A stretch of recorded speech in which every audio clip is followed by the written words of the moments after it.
यं शुक्लंबरं धरं विष्णु प्रज्ञया प्रसन्नवदनं सकलरे विनाशान्ताय सकलवादगमहरं धियन्ते प्रेम प्रज्ञया ह्यन्ते पापसञ्चय नमस्कृत्वा सद्गुरुत्वं महाकुलके अनुकूलं वंदे अहम पुरुषोत्तम श्री श्री ठाकुर अनुकूलचंद्रम।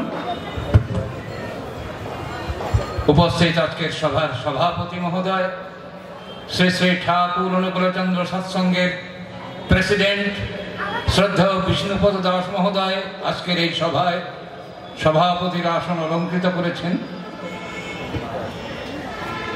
এখানকার চেম্বার অফ কমার্সের প্রেসিডেন্ট এবং সেক্রেটারি ওনারা দুজনে এখানে বিশেষ অতিথি প্রধান অতিথি হিসেবে আসন অলঙ্কৃত করে আমাদের প্রত্যেকের জীবনে তাদের প্রাণের দু চার কথা যা বলে গেছেন তা আমাদের কাছে চিরস্মরণীয় হয়ে থাকা উচিত। আজকে এই বঙ্গবাসীর একান্ত উদ্যোগে আজকের এই স্বামীজি ক্লাবের সদস্য মণ্ডলীর অক্লান্ত প্রচেষ্টায় এবং সহযোগিতায় শ্রী শ্রী ঠাকুর অনুকূলচন্দ্র সৎসঙ্গের কর্মীবৃন্দরা যেভাবে একটা বিরাট শোভাযাত্রা এই বনগাঁ শহর পরিক্রমা করেছে তা কিন্তু বনগাঁ শহরের উপর বিরল। দীর্ঘ ৩৫-৪০ বছর পরে এখানে আমন্ত্রণ একটা মহা মহোৎসব উদযাপিত হলো। আজকের আলোচ্য বিষয় এই বনগাঁ উৎসব কমিটি নির্বাচন করেছেন ঈশ্বর এক, ধর্ম এক, প্রেরিত পুরুষগণ একই বার্তাবাহী। এই শব্দ তরঙ্গ, এই কটি শব্দ ঈশ্বর এক, ধর্ম এক, প্রেরিত পুরুষগণ একই বার্তাবাহী, এই এমনতর বিপ্লবাত্মক ঘোষণা পৃথিবীর বুকে আজ পর্যন্ত কেউ কখনো করেননি, কেউ কখনো শোনেননি যে এমনতর শব্দ তরঙ্গ পৃথিবীর বুকে প্রকাশ করা যায়। বিভিন্ন বক্তারা তাদের জ্ঞান গরিমা দিয়ে ঈশ্বর এক বিভিন্ন ভাবে তারা প্রকাশ করেছেন এবং প্রমাণ করেছেন। আর তার ধর্ম যে এক, আজকের ভারতবর্ষ তথাকথিত যে সংবিধান রচনা করে বলছেন সেলুলার কান্ট্রি,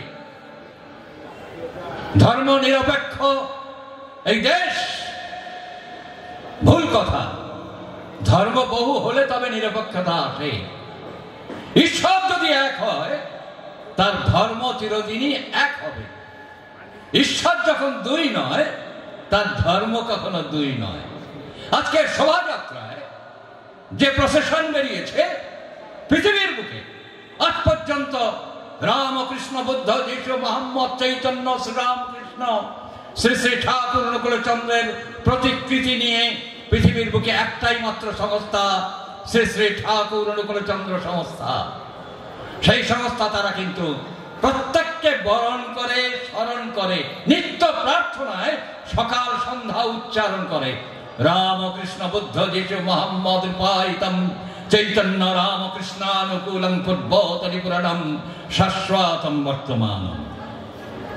পুরুষোত্তমের কথা শ্রী শ্রী ঠাকুর অনুকূলচন্দ্র সৎসঙ্গ ছাড়া আর কেউ এমনতর করে জানে বলে আমার জানা নেই। পরম পুরুষ রামকৃষ্ণ পরমহংসদেব, আমার কথা না, কেন রামকৃষ্ণ পরমহংসদেব এই কথাটা বলে গেছেন তাই আমি বলবার সাহস পেলাম। পৃথিবীর বুকে শ্রী শ্রী ঠাকুর অনুকূলচন্দ্রের শিষ্যত্ব গ্রহণ করেনি, অথচ জ্ঞান প্রাপ্তি তার ঘটবে অসম্ভব। এটা আমি বলিনি। রামকৃষ্ণের পরম ভক্ত, বিশ্ববন্দিত ব্যক্তিত্ব, বিশ্ব প্রণম্য ব্যক্তিত্ব বিবেকানন্দ চিকাগো শহরে অ্যাড্রেসিং করছেন। তিনি অ্যাড্রেস করার সময় তিনি বলছেন দেশ, জাতি, সমাজ সবটার উপর নির্ভর করছে মানুষের উপর দাঁড়িয়ে। কিন্তু এই মানুষ সুন্দর করে কেমন করে পৃথিবীর বুকে রচনা করা যায় সেটা কিন্তু আমার জানা নেই। কেন জানা নেই? এই বাইকওয়ালা, বাইক চালিয়ে আসবে না, স্টার্ট বন্ধ করো। কেন জানা নেই? রামকৃষ্ণ বলছেন ভারী সুন্দর করে, কাশীপুর উদ্যান বাড়িতে তিনি প্রচন্ড যন্ত্রণা কাতরাচ্ছেন, ক্যান্সারের যন্ত্রণা, গলায় ক্যান্সার হয়েছেন, ওমা ওমা বলে কাতরাচ্ছেন।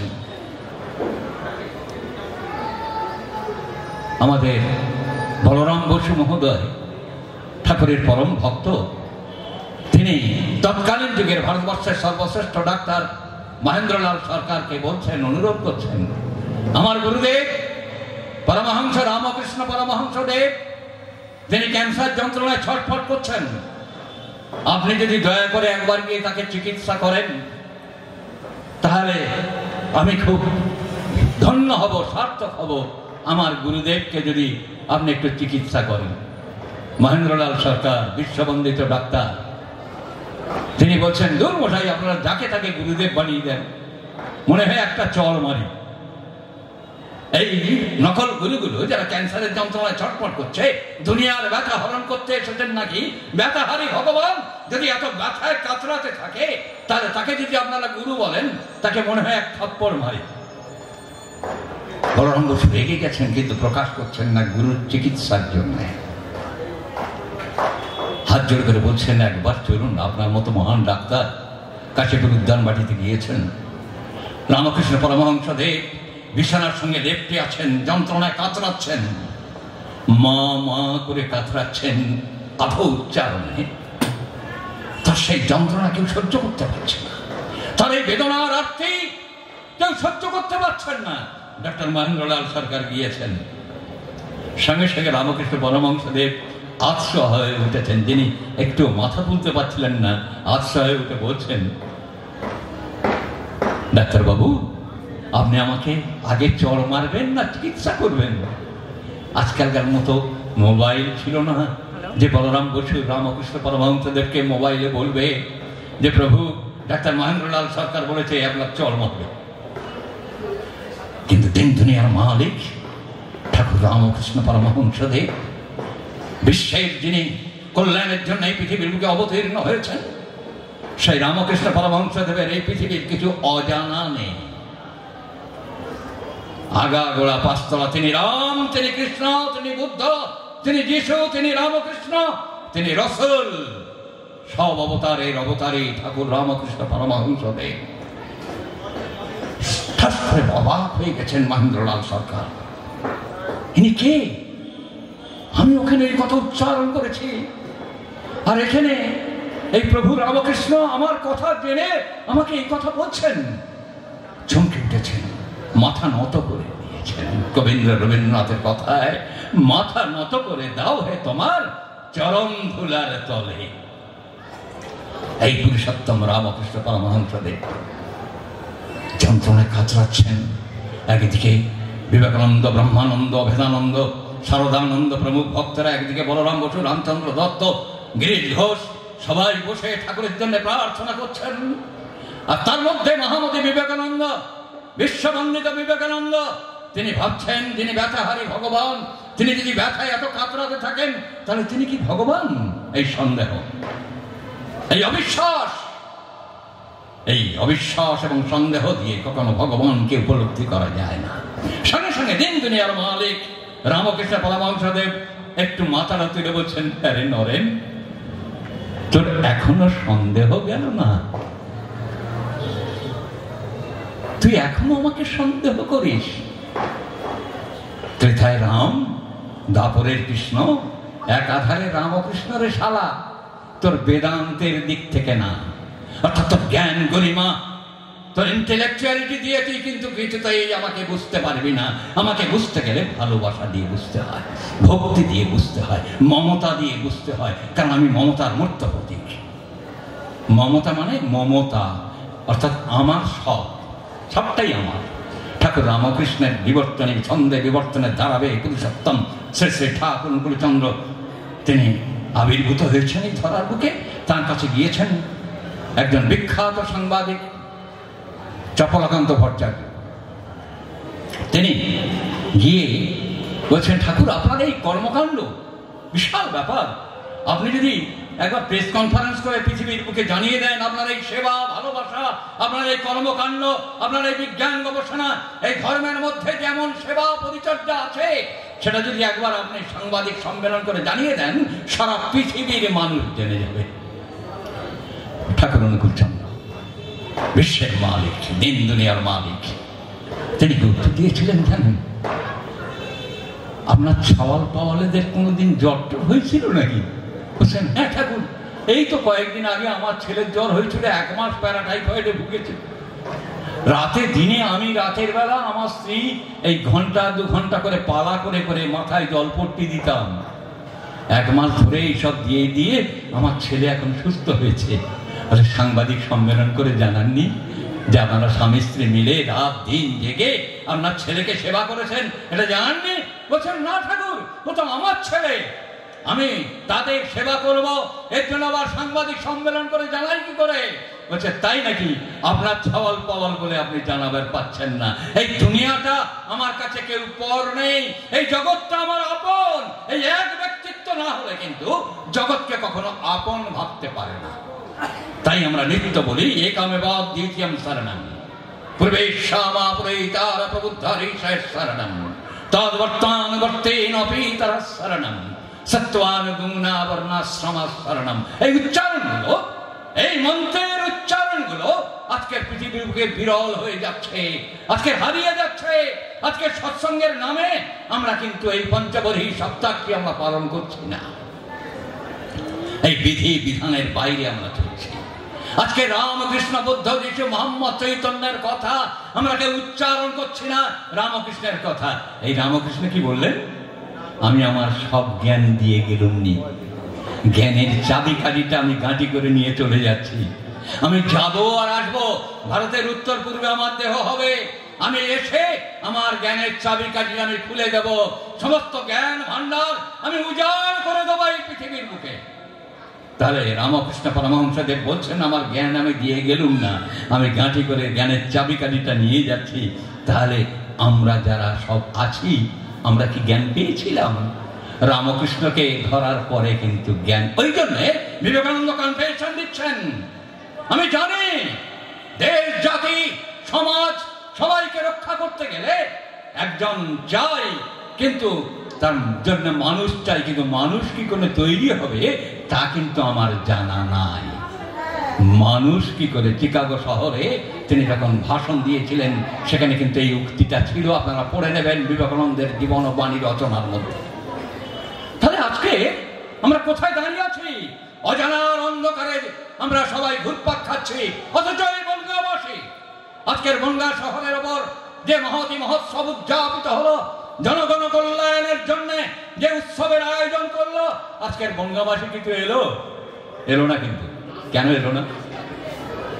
আজকের ব্যবসা বাণিজ্য, চাকরি বাকরি সবাই টিভিতে চোখ দিয়ে বসে আছে, বিভিন্ন নাচ গান সিরিয়াল দেখছে, কিন্তু জীবনের সিরিয়ালগুলো যে নষ্ট হয়ে যাচ্ছে, জীবনের পড়তে পড়তে যে করণীয় গুলো যে আমরা ভুলে যাচ্ছি, সেটাই কিন্তু জানাবার জন্য এই উৎসব।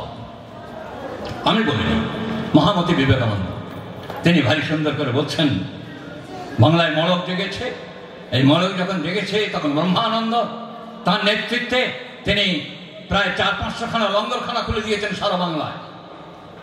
তখন হিমালয়ের ওখানে আছেন, সেখান থেকে বিবেকানন্দ চিঠি লিখছেন যে এই মড়কের সময় আমার বাংলাবাসী, আমার ভারতবাসীর মঙ্গলের জন্য তোমরা কি করেছ? তখন তার উত্তরে ব্রহ্মানন্দ লিখছেন, আমি প্রায় 500 খানা লঙ্গরখানা খুলেছি। সঙ্গে সঙ্গে বিবেকানন্দ ফিরে এলেন, তোমরা 500 খানা খুলেছ, আমি 5000 খানা লঙ্গরখানা খুলে দেব, তাতে কি বাংলার বাসী এই মড়ক যন্ত্রণা থেকে বাঁচতে পারবে, ক্ষুধার হাহাকার থেকে বাঁচতে পারবে? বলছে না। বলে তাহলে কি করতে হবে? বলে উৎসব উৎসব উৎসব। দিন দুনিয়ার মালিক ঠাকুর রামকৃষ্ণ পরমহংসদেব তিনি আবির্ভূত হয়েছেন জনগণ কল্যাণের জন্য, তার কথা মানুষের কাছে প্রচার করতে হবে।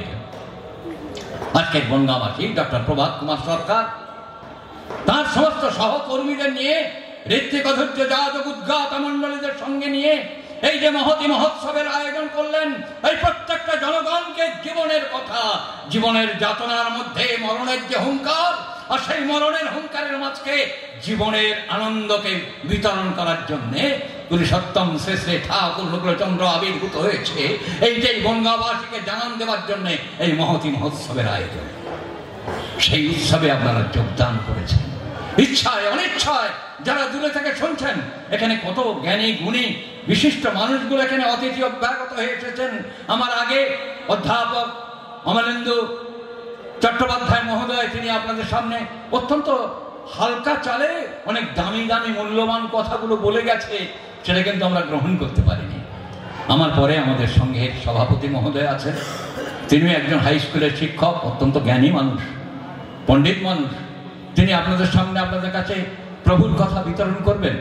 আমি সময় নষ্ট করব না, আমি চেষ্টা করি খুব অল্প কথায় প্রভুর কথা পরিবেশন করতে, সময়কে যেন, কারণ দেখলাম যে মাঝখানে বারে ঝুমঝুম মটকায় খড় নেই, জানেন, আমার বারে ঝুমঝুম মটকায় খড় নেই, মাঝখানটা ওপরটা টাক পড়ে গেছে, বারে ঝুমঝুম দু চারটে কুলকুল কুলকুল করে চুলগুলো উঠছে। আমার অবস্থা কিন্তু বর্তমান সভায় তাই হয়েছে, বারে ঝুমঝুম মটকায় খড় নেই, মাঝখানটা পুরো ফাঁকা হয়ে গেছে এই ত্রিপল পাহারা দেওয়ার জন্যে। তাই আমি হতভাগ্য, আপনাদের কাছে প্রাণ খুলে কথা বলতে পারলাম না। এরপরে আবার উৎসব হবে, আবার জীবনের উৎসব হবে, জীবনের কথা আপনাদের কাছে আমি যদি বেঁচে থাকি আবার আসবো, পরিবেশন করব। তবে এটাকে বলি আমার দাদা মায়েদের উদ্দেশ্যে, আজকের মারা কাঁদছে, হাহাকার করে কাঁদছে। আমি কালকে কথায় কথা বলে ফেলছিলাম, আমার খুব প্রিয়জনকে, আমার খুব স্নেহভাজন, এই এখানে তার ল্যাবরেটরি আছে, সে বললো আমার একটি ছেলে ডাক্তারি পড়ছে, 3 বছর হয়ে গেল। আমার খুব স্নেহ, তারা ছোটবেলায় বাচ্চার অবস্থা থেকে দেখে এসেছে। তোরা একটা ছেলে বেড়া, আসলে তুই তো আমার সাথে যোগাযোগ করিস নি, আমার সাথে ফোন করলে আমি বলতাম আরো 2-3টে ছেলে নেই, 2-3টে ছেলে হলে বাবা মা খুব সুখী হয় রে। এ কথা পৃথিবীর ইতিহাসে কেউ বলবে না। আমি সম্পদ নারায়ণ বন্দ্যোপাধ্যায় বলে গেলাম, আমার গুরু শ্রী শ্রী ঠাকুর অনুকূলচন্দ্রের কাছ থেকে শিখেছি, এই বিজ্ঞানটা আমি শিখেছি। আজকে প্রত্যেকটা মা কাঁদছে, বেদনায় যন্ত্রণায় মাগুলো হাহাকার করছে, প্রত্যেকটা পুরুষগুলো তার পৌরুষত্ব হারিয়ে যন্ত্রণা কাতরাচ্ছে, আমি বাঁচতে চাই, আমি বাঁচতে চাই। আর সেই কান্না শুনেছেন পুরুষোত্তম শ্রী শ্রী ঠাকুর অনুকূলচন্দ্র, তাই তিনি আমাদের কাছে বাঁচিয়ে দিলেন। স্বামীর প্রতি টান যেমনই, ছেলেও জীবন পায় তেমনই। স্বামীতে স্ত্রীর নেই কো নিষ্ঠা, স্ত্রীতে স্বামীর নেই কো টান, এমন তোর জীবন যাদের শ্রদ্ধার হয় সন্তান। এই বিজ্ঞানগুলো পুরুষোত্তম শ্রী শ্রী ঠাকুর অনুকূলচন্দ্র আমাদের কাছে পরিবেশন করেছেন। আমরা ব্যবসা বাণিজ্য, টাকা পয়সা, গাড়ি বাড়ি সব করেছি, গাড়ি বাড়ি নারী সব হাতে, কিন্তু হাহাকার, বুকের মধ্যে যন্ত্রণা। প্রত্যেকটা বৃদ্ধ বাবা কাঁদছে, প্রত্যেকটা মা কাঁদছে, যুবতী মা কাঁদছে, আমার ছেলে, একটা ছেলে মানুষ করতে পারছি না, অমানুষ হয়ে যাচ্ছে। হ্যাঁ গো মা, তুমি কি জিজ্ঞাসা করে দেখেছো তোমাকে, তুমি তোমার স্বামীকে কতটা পুজো করেছো, কতটা ভালোবেসেছো? ভালোবাসতে শেখানো ভুলে গেছো। ভালোবাসা শিখতে গেলে পুরুষোত্তম শ্রী শ্রী ঠাকুর অনুকূলচন্দ্রের চরণ প্রান্তে যতক্ষণ না এসে দীক্ষা গ্রহণ করছে, ততক্ষণ তার জীবনে ভালোবাসা গজাবে না। তাই আজকের বনগাঁবাসীকে, আজকের উৎসবের শেষ দিন, আজকের আমি আহ্বান করে যাচ্ছি, আগামী বছর এই বনগাঁবাসী, এই ক্লাব, এই স্বামীজি ক্লাবের সদস্য মন্ডলী সবার কাছে আমার করজোড়ে নিবেদন করে যাচ্ছি, আপনারা এই মহা মহোৎসব প্রতি বছর উদযাপন করবেন।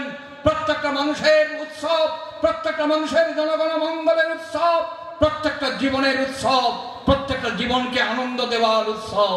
সেই উৎসবে আপনারা সবাই যোগান দেবেন, যোগদান করবেন। এই আগামী দিনের জন্য এই আহ্বান জানিয়ে যাই। এখন আপনাদের সামনে উপস্থিত হবেন আমাদের সংঘের বরেণ্য সভাপতি শ্রদ্ধেয় বিষ্ণুপদ দাস মহোদয়। এখন আমি আসছি। জয় গুরু, সবাই ভালো থাকবেন। জয় গুরু, বন্দে পুরুষোত্তম।